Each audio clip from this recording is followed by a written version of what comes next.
yo'l transport hodisasiga uchraydigan bo'lsangiz, mana shu aytayotgan ikkita narsani qilishga umuman shoshilmang. Birinchisi, mashinalarni yo'ldan chetga olishga yoki holat yuz bergandan boshqacha holatga o'tkazishga. Ikkinchisi bo'lsa, bu dan xodimini chaqirishga. Nima uchun? Ayb kimdaligi aniq bo'ladigan bo'lsa, ikkita haydovchini ham hamma hujjatlari joy-joyida bo'ladigan bo'lsa, yo'l transport hodisasi dan xodimi tomonidan rasmiylashtirilishi shart emas. Bu narsa Yevroprotokol orqali amalga oshiriladi. Yevroprotokol bo'yicha ma'lumotlarni videolarimda berib boryapman ketma-ket. Yetkazilgan zarar sug'urta kompaniyadan qoplab beriladi.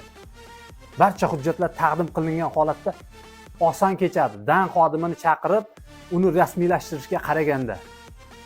Agar kimdir Yevroprotokol tuzishga qiynaladigan bo'lsa, yakshanba kuni yo'l transport hodisasiga uchrasa, tekinga chiqib, rasmiylashtirib, qanday tuzilishi kerakligini haydovchilarga o'rgatishga roziman men.